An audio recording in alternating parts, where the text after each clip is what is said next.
So today we're going to be looking at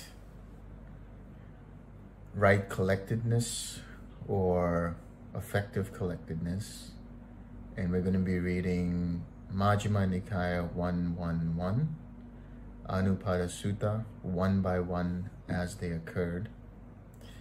And this is a translation by Bhikkhu Bodhi. Thus have I heard, on one occasion the Blessed One was living at Savatthi in Jeta's Grove, Anathapindika's park. There he addressed the bhikkhus thus. Bhikkhus, Venerable Sir, they replied. The Blessed One said this: Bhikkhus, Sariputta is wise. Sariputta has great wisdom. Sariputta has wide wisdom. Sariputta has joyous wisdom. Sariputta has quick wisdom. Sariputta has keen wisdom. Sariputta has penetrative wisdom. During half a month, bhikkhus, Sariputta gained insight into states one by one as they occurred. Now Sariputta's insight into states one by one as they occurred was this: here, bhikkhus, quite secluded from sensual pleasures, secluded from unwholesome states, Sariputta entered upon and abided in the first jhana, which is accompanied by applied and sustained thought, with rapture and pleasure born of seclusion. And the states in the first jhana, the applied thought, the sustained thought, the rapture, the pleasure, and the unification of mind, the contact, feeling, perception, volition, and mind, the zeal, decision, energy, mindfulness, equanimity, and attention. These states were defined by him one by one as they occurred. Known to him, those states arose. Known, they were present. Known, they disappeared. He understood thus. So indeed, these states, not having been, come into being. Having been, they vanish. Regarding those states, he abided unattracted, unrepelled, independent, detached, free, disassociated, with the mind rid of barriers. He understood there is an escape beyond. And with the cultivation of that attainment, he confirmed that there is. Again, bhikkhus, with the stilling of applied and sustained thought, Sariputta entered and abided in the second jhana, which has self-confidence and singleness of mind without applied and sustained thought, with rapture and pleasure born of collectedness. And the states in the second jhana, the self-confidence, the rapture, the pleasure, and the unification of mind, the contact, feeling, perception, volition, and mind, the zeal, the decision, energy, mindfulness, equanimity, and attention. These states were defined by him one by one as they occurred. Known to him, those states arose. Known, they were present. Known, they disappeared. He understood thus, and with the cultivation of that attainment, he confirmed that there is. Again, bhikkhus, with the fading away as well of rapture, Sariputta abided in equanimity, and mindful and fully aware, still feeling pleasure with the body, he entered upon and abided in the third jhana, on account of which noble ones announce, he has a pleasant abiding, who has equanimity and is mindful. And the states in the third jhana, the equanimity, the pleasure, the mindfulness, the full awareness, and the unification of mind, the contact, feeling, perception, volition, and mind, the zeal, decision, energy, mindfulness, equanimity, and attention. These states were defined by him one by one as they occurred. Known to him, those states arose. Known, they were present. Known, they disappeared. He understood thus, and with the cultivation of that attainment, he confirmed that there was more beyond this state. Again, bhikkhus, with the abandoning of pleasure and pain, and with the previous disappearance of joy and grief, Sariputta entered upon and abided in the fourth jhana, which has neither pain nor pleasure, and purity of mindfulness due to equanimity. And the states in the fourth jhana, the equanimity, the neither painful nor pleasant feeling, the mental unconcern due to tranquility, the purity of mindfulness, and the unification of mind, the contact, feeling, perception, volition, and mind, the zeal, decision, energy, mindfulness, equanimity, and attention. These states were defined by him one by one as they occurred. Known to him, those states arose. Known, they were present. Known, they disappeared. He understood thus there is an escape beyond this. And with the cultivation of that attainment, he confirmed that there is. Again, bhikkhus, with the complete surmounting of perceptions of form, with the disappearance of perceptions of sensory impact, with non-attention to perceptions of diversity, aware that space is infinite, Sariputta entered upon and abided in the base of infinite space. And the states in the base of infinite space, the perception of the base of infinite space, and the unification of mind, the contact, feeling, perception, volition, and mind, the zeal, decision, energy, mindfulness, equanimity, and attention. These states were defined by him one by one as they occurred. Known to him, those states arose. Known, they were present. Known, they disappeared. He understood thus, and with the cultivation of that attainment, he confirmed that there is an escape beyond this.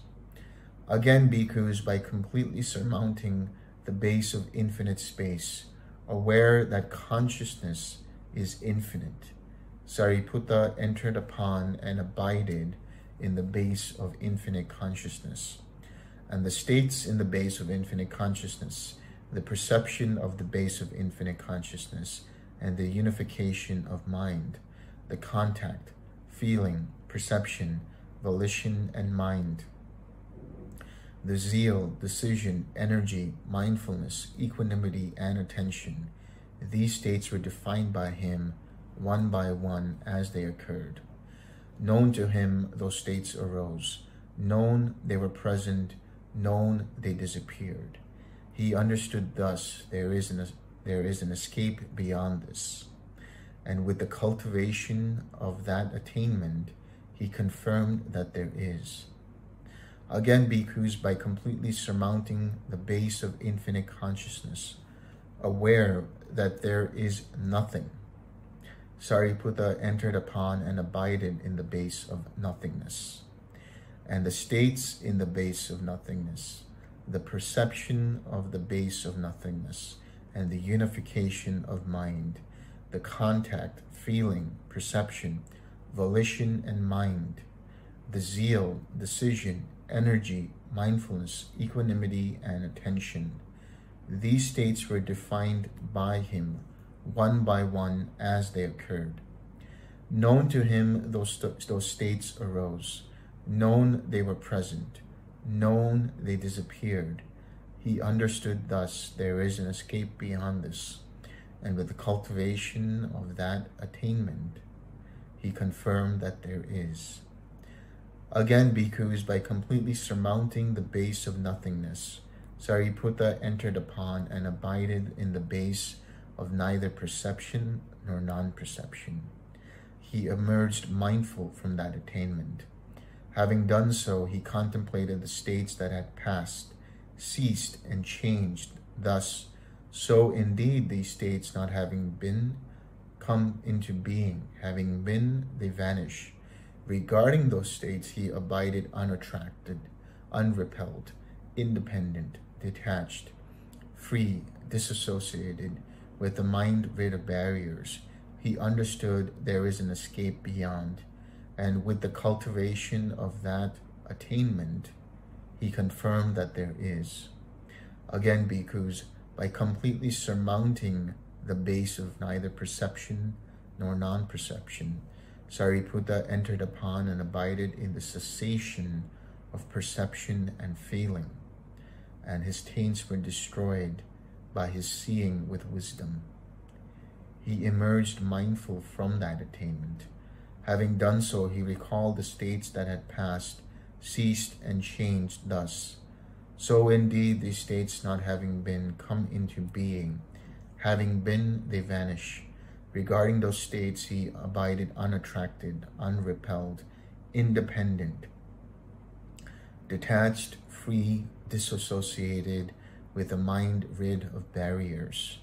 He understood there is no escape beyond, and with the cultivation of that attainment, he confirmed that there is not. Bhikkhus, rightly speaking, were it to be said of anyone, he has attained mastery and perfection in noble virtue, attained mastery and perfection in noble collectedness, attained mastery and perfection in noble wisdom, attained mastery and perfection in noble deliverance. It is of Sariputta indeed that, rightly speaking, this should be said. Bhikkhus, rightly speaking, were it to be said of anyone, he is the son of the Blessed One, born of his breast, born of his mouth, born of the Dhamma, created by the Dhamma, an heir in the Dhamma, not an heir in material things. It is of Sariputta indeed that, rightly speaking, this should be said. Bhikkhus, the matchless wheel of the Dhamma set rolling by the Tathagat is kept rolling rightly by Sariputta. This is what the Blessed One said. The bhikkhus were satisfied and delighted in the Blessed One's words. This sutta is a very important sutta to understand through Sariputta's experience, because as the Buddha said, Sariputta attained wisdom by going into the jhanas in the correct manner. There is a way of going into jhanas in which one has a one-pointed concentration or one-pointed focus. Whenever you have one-pointed focus, you are suppressing the mind. You are suppressing the hindrances that might arise, and therefore not allowing them to come to be, so that they come face to face with the mind, so to speak, and then are let go of. If you suppress the hindrances, it's like the metaphor of the beach ball, which you push underwater, and then upon releasing it, it jumps back up and splashes out. In the same way, by using one-pointed concentration or one-pointed focus, when you suppress the hindrances, and in that jhana, that incorrect jhana, you experience other factors, that is the bliss and the rapture and the joy and other factors of the higher jhanas, but at the same time, you don't let go of the hindrances because there is no opportunity for them to arise. When you come out of the meditation, you will start to see that your mind is quite deep and quite silent for perhaps a few minutes to a few hours, maybe throughout the day. But when the effect of such a meditation wears off, you are back in the same place as you were when you first started the meditation. And perhaps even worse off, because the hindrances start to arise one by one, then, quite a lot, and then you have no way of dealing with them. So there hasn't been a real tangible perceptible change in personality, as it were, from the meditation that is long-lasting, that is sustainable, and that is noticeable throughout one's day-to-day life.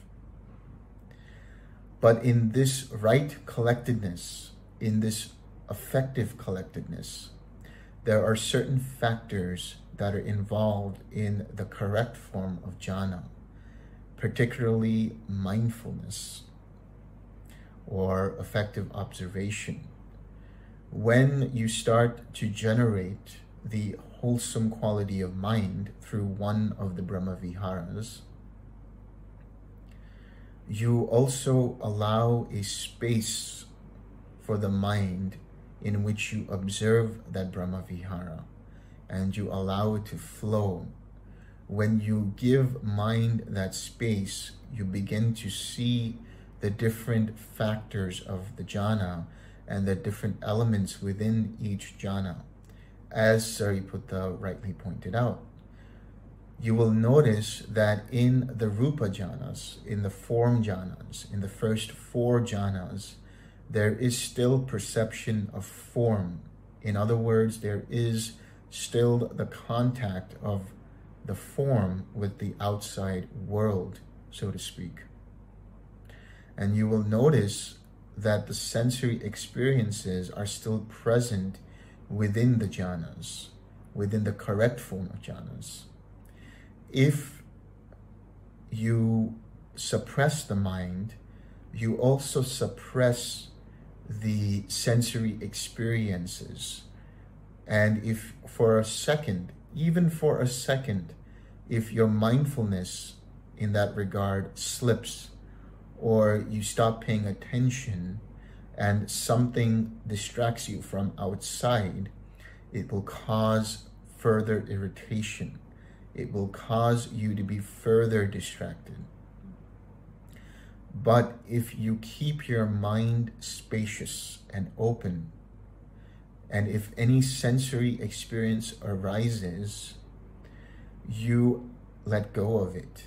You understand it was there, and then it goes away, and you let go of any attachment to it through your attention, and you use the 6R process or the 4 right efforts or effective application to come back to your object or vehicle of meditation. This is done through what is the unification of mind, or what I call unified mindset. And that means that it is an attention that is rooted in reality, which means that you are paying attention to the reality as it unfolds, even while in jhana. You are paying attention to the mind observing, using right mindfulness to observe your object or vehicle of meditation. But you don't allow the mind to grasp onto the object.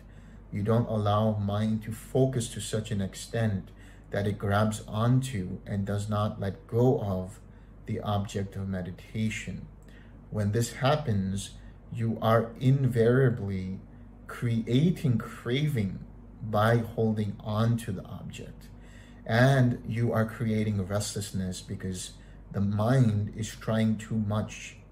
You have put in too much energy, and it will start to create restless thoughts. It will create a lot of different kinds of thoughts, which then, in an incorrect form of jhana, you will not be able to let go of. However, with the unification of mind, a unified mindset, that same attention that is rooted in reality as it unfolds, which means that it is accepting and understanding and seeing what is unfolding while within the jhana, so that that attention is around the vehicle of meditation.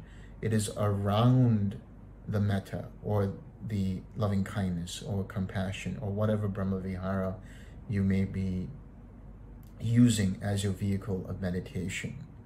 When it is around it, it allows that space within mind for the distractions or hindrances to come to be. When that arises, or when those arise, you have the process of effective application to be able to let go of them. So you are effectively using the right efforts, the 4 right efforts, to basically come into right mindfulness or effective observation and continue that observation. That collectedness that naturally arises when you are observing and 6Ring when the distractions are there or the hindrances are there is what is the fruit of that practice. And in that collected mind, in that effective collectedness, the jhanas start to arise. And in each jhana, you are aware of what is going on in relation to the 5 aggregates, in relation to your mentality and materiality. As Sariputta notes within his experiences, that the perception of form is still there up until the 4th jhana. The perception of the other aggregates is still there as well. It's only after you come into infinite space, you start to lose a sense of the body, and you start to lose a sense of form, because you start to experience that infinite spaciousness. And with that experience, you are still aware and mindful and observing of the other 4 aggregates. There are still sensations that arise internally. You are still aware of those. There is still perception in the 5th, 6th, and 7th jhana. There is still consciousness insofar as the experiences of the mind is concerned, since consciousness is tied to the mental experiences that might arise within that particular jhana from the 5th onwards. And the formations that are there, or as Bhikkhu Bodhi translated as volition, but formations which give rise to the thoughts and which might give rise to certain hindrances that you need to recondition. So every time the hindrances arise, they arise not only due to having not followed the precepts in a previous time, but the fruition of that comes through by the formations. So you experience the formations and the effects of those formations arising when those hindrances arise. But when you let go of them, instead of fight them, instead of try to stop them, instead of trying to suppress them, you let go. And by letting go, you recondition the formations so that they affect, and the strength of those hindrances is weakened bit by bit until they finally are no longer present in that meditation. You also understand where your mindfulness is in regard to the meditation practice if you are practicing effective collectedness, if you are practicing right collectedness.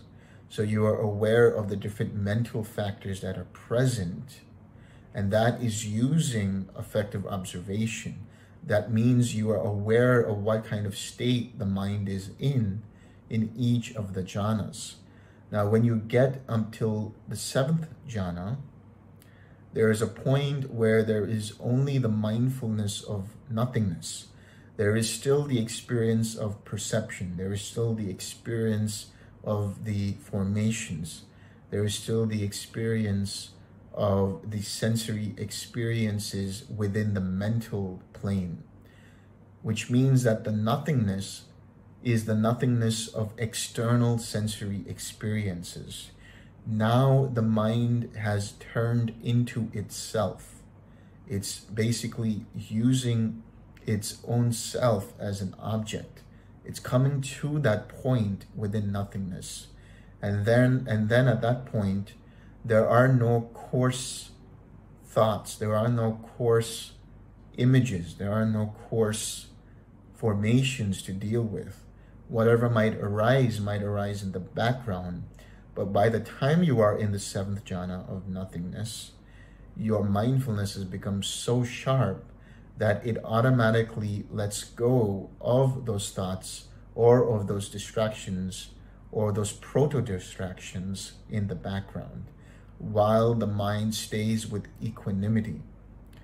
So within the fifth jhana, what happens first and foremost is the loving kindness transforms into compassion. It's a different quality of feeling, which is much lighter, and you understand what this compassion truly means within that practice. As you get into the sixth jhana, this experience of compassion flowers into empathetic joy. So the difference really between the two is this.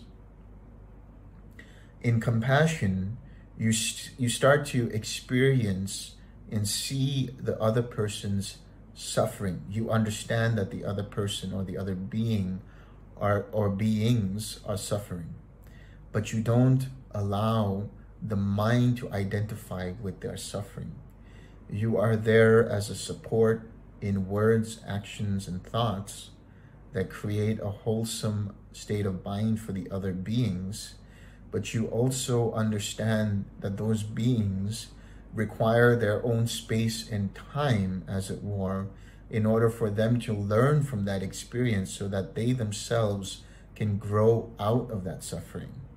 It would be unjust, it would be wrong, it would be unfair for you to try to take them out of that suffering, and in doing so, not allowing them the ability to gain the insights required to come out of that suffering.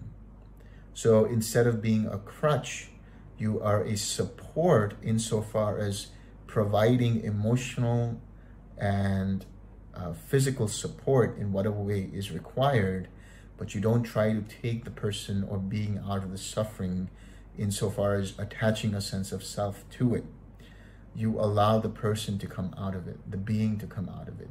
The empathetic joy that then therefore arises in the sixth jhana when you are in the meditation practice is the ability to celebrate the successes of that person or that being coming out of that suffering, first and foremost, and on a general level, being able to experience celebration and happiness just for the general well-being of others, just for the general successes that others have experienced throughout the universe. And then this flowers into what is equanimity within the seventh jhana. And this equanimity is likened to a certain metaphor, which is the metaphor of a grandparent, for example. And what that means is, if you notice parents, when they are with children, they have a certain level of attachment that sort of clouds their judgment. So when a child is acting a certain way, they project onto that child the care and concern for that child, but through that, they might be so attached that they're unable to allow that child just to express itself and be itself. Whereas for a grandparent who has already experienced being a parent, they allow the child to flower and be themselves, even if the child is, let's say, mischievous or playing around or acting out, because they have been through it already. So they're watching the child from a very objective perspective in that regard. There is still concern for that child, but there's no sense of attachment or clinging to it that will cloud their judgment. So they have developed a certain type of wisdom to be able to know when the child requires certain attention or when the child requires to be left alone. So using that metaphor of a grandparent, that same equanimity is such that it's not that you are detached from things and situations. First of all, detachment, just by the very word detachment, denotes that you were first attached and therefore needed to detach. So it's not detachment, it's more of observing reality as it's happening without attaching a sense of self to it. without personalizing it, without craving for it, without being aversive towards it, or against it, rather. So it's more so understanding the reality as it is, whether it's a positive element or a negative element. The mind remains undisturbed. It remains quiet. And in that quietness, in that stillness, in that nothingness within the meditation, one's mind abides with equanimity. And at this point, mind is so refined that just a mere intention, and that intention is like a pebble which you drop into a cool, clear lake. And then that pebble starts to create a ripple effect of that intention of creating equanimity and sending it outward. So that intention alone is what sets out the radiation or radiating of the equanimity within the seventh jhana. At a certain point, though, the mind becomes so quiet and so relaxed that even the intention becomes tense. At that point, you understand that you take this quiet mind then as your object of meditation. So when you do that, you start to come into such a level of stillness that it's like a lucid deep sleep. It's like you're aware within deep sleep. And in that deep sleep, there may arise in the background certain thoughts and images. And if you pay attention to them, if you get caught up with them, you are no longer in neither perception nor non-perception, which means that you have used perception and therefore are no longer within that realm. You have to then 6R and come back into tranquil mind and allow mind to further relax, allow mind to further unravel to its innermost depths. And when you do that, you start to see certain formations, but in the seeing of those formations, your mindfulness has become so sharp that it 6Rs it or lets go of it completely and automatically. So your job at this point is then to just continue to observe. And at a certain point, using mindfulness, you might notice that the mind starts to go one side or another, meaning it either becomes a little too sluggish, it might tend towards sloth and torpor, or if you're trying too hard in some ways, creating too much energy and effort, it might start to become restless. This is when you start to intend very subtly the balancing enlightenment factors for wherever mind tends towards. As we were talking about earlier, the 7 enlightenment factors are used in a way so as to balance the mind. In the case of sloth and torpor, you intend a little bit of joy, a little bit of interest with energy and investigation into the Dhammas. And you're still using your mindfulness to be aware that your mind is starting to slope towards sloth and torpor. Likewise, with restlessness, on the flip side, you generate very subtly tranquility, equanimity, and collectedness. Now, the very fact that you are able to do this shows that you are in a unified mindset. You are in a collected mindset rather than a mindset that is basically using focus, that is using one-pointed concentration. Because if you are using one-pointed concentration, you would not be aware of any of these arising and passing away, even within the very subtlest jhana, which is the 8th jhana of neither perception nor non-perception. And by that time, if you have not completely let go and you come out of the 8th jhana, at that point, it's important to spend a few minutes to use your retrospective lens, so to speak, to look back at what might have occurred that your mindfulness may not have picked up because of its subtleness. And so what you do then is whatever that might arise in looking back, you 6R, you let go of it. These are very subtle formations, very subtle perceptions, very subtle thoughts and ideas and concepts and imageries related to one's life here and now in this lifetime and possibly previous lifetimes. But whatever it may be, what's important to know is to let go of them. It's all about letting go. When you get to the 8th jhana, all you have to do more so, and it's emphasized more so, is to observe. You allow the mind to continue to 6R when required, but now your entire attention is on observing the quietude of mind, the bright, radiant, luminous mind that you have taken as your object or vehicle of meditation, and you allow mind to rest in it.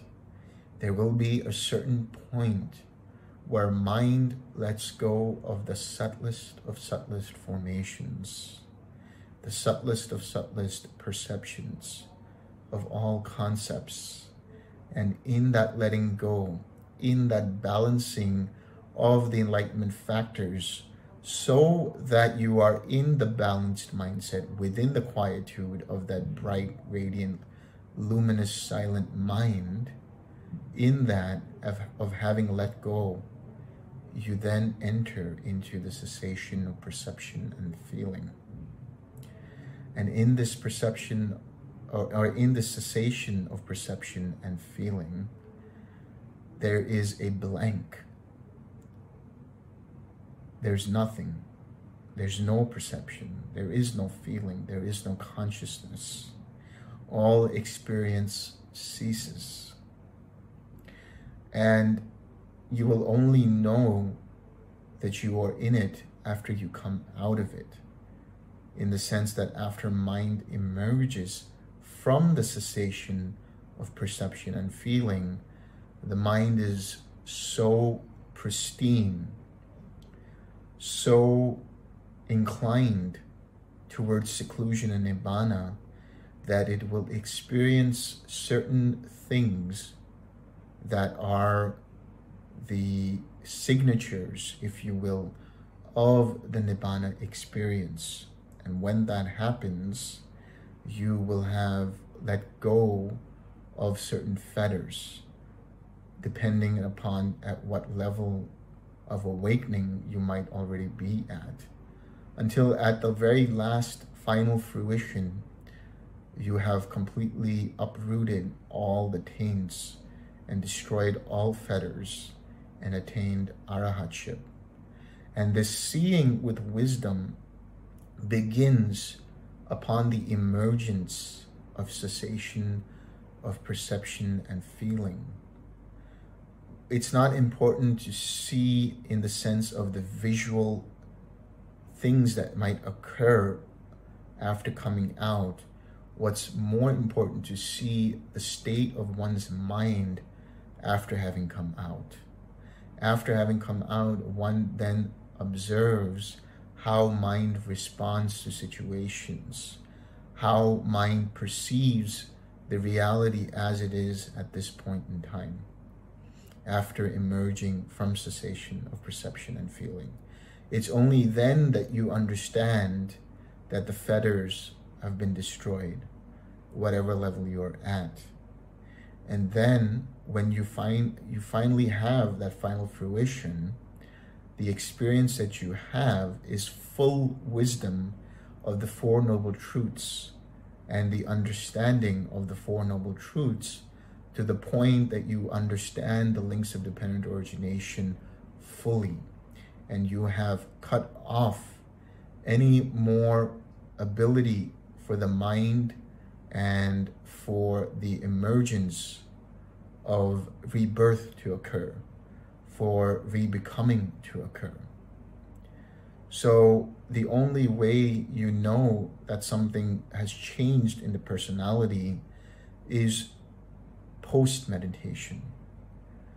Observe how mind responds in situations after this experience, after having this experience. And accordingly, you will understand where you are at. So, the first and foremost thing to understand within the meditation practice is to make sure that the mind is open, that you are having an awareness or mindfulness that is completely open and relaxed, so that the insights that will for sure arise from the emergence of cessation of perception and feeling can come and can create a change in personality, so that you understand the links of dependent origination as they will arise after cessation of perception and feeling, in whatever way they might arise. And you see with wisdom what Sariputta also saw with wisdom.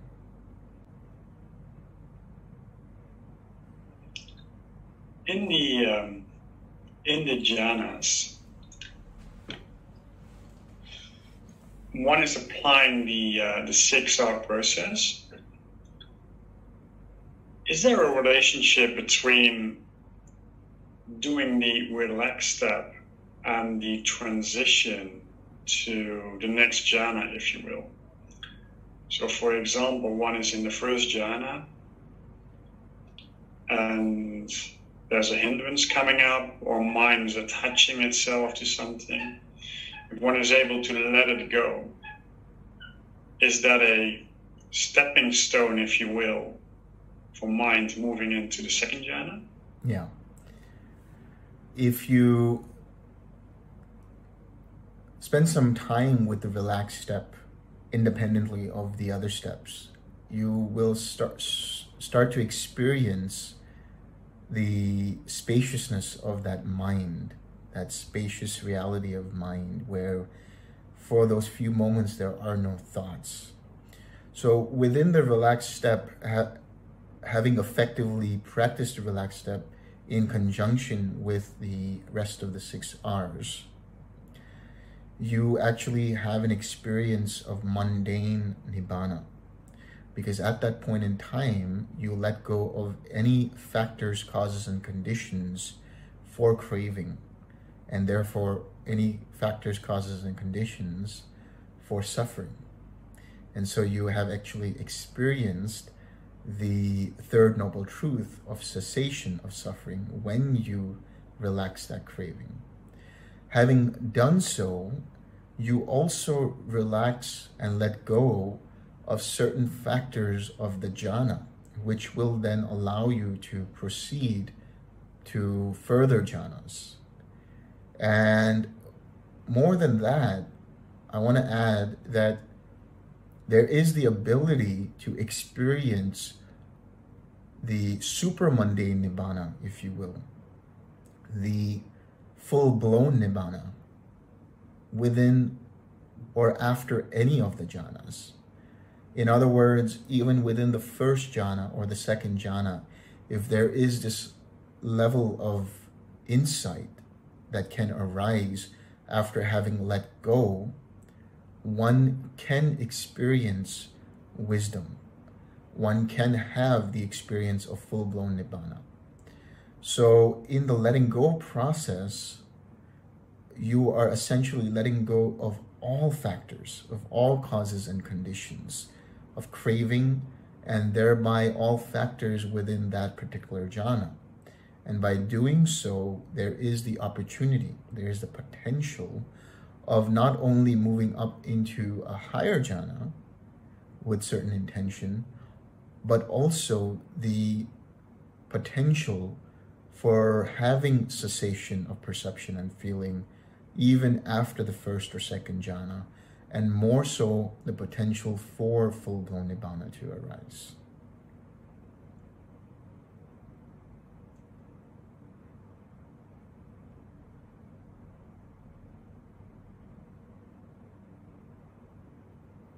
there is a mentioning of unworldly painful feelings that may arise in the jhanas. And so I understand this is referred to as meditation pain, which the mind is generating. Is this mostly in the arupa jhanas, or is it also present in the first 4 levels of the jhanas? It can arise. Yeah, go ahead. The only reason I'm asking this question is because in the arupa jhanas, where the experience of contact and the body is strongly reduced, then still in meditation pain may arise in your knee, in your leg, in your back, in any places which you then to let go. Is this almost restricted to the arupa jhanas? Not necessarily. It can happen even in the first 4 jhanas where there is the perception of form. But the meditation pain in of itself is wholly mental. Because what you will notice is that as soon as you effectively let go of your attention from that pain, it ceases. It may take some time. It may take a few cycles of the 6R process for your attention to fully detach, if you will, from that meditation pain. But that pain in and of itself is not physical. It appears to be physical. It appears to be in, let's say, the chest or the knee or the shoulders or the neck or wherever it might be. But it is purely mental. And this is something that was touched upon previously, which is that certain pain can arise, especially in the head, for example, if the mind is trying too hard. If there's too much effort going on, then you are creating more craving to arise, which then creates more tension in the mind and body. Having said that, though, that kind of meditation pain that can occur, generally it does start to appear more so in the higher jhanas. That's not to say that it wouldn't appear within the first 4 jhanas, but the reason why is because one is sitting for so long that the mind gets deeper and deeper and therefore starts to lose perceptibility or perception of form. And so at the deeper layers of mind, the meditation pain that arises is purely on a mental level. And for that, one just needs to continually 6R if the attention continues to be on that pain, because just treat that meditation pain as another hindrance and let go of it, and eventually it will actually cease.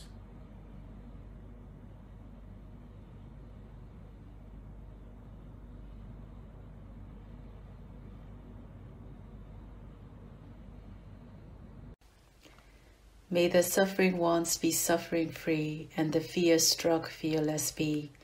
May the grieving shed all grief, and may all beings find relief. May all beings share this merit that we have thus acquired for the acquisition of all kinds of happiness. May beings inhabiting space and earth, devas and nagas of mighty power, share this merit of ours. May they long protect the Buddha's dispensation. Dhadu, dhadu, dhadu.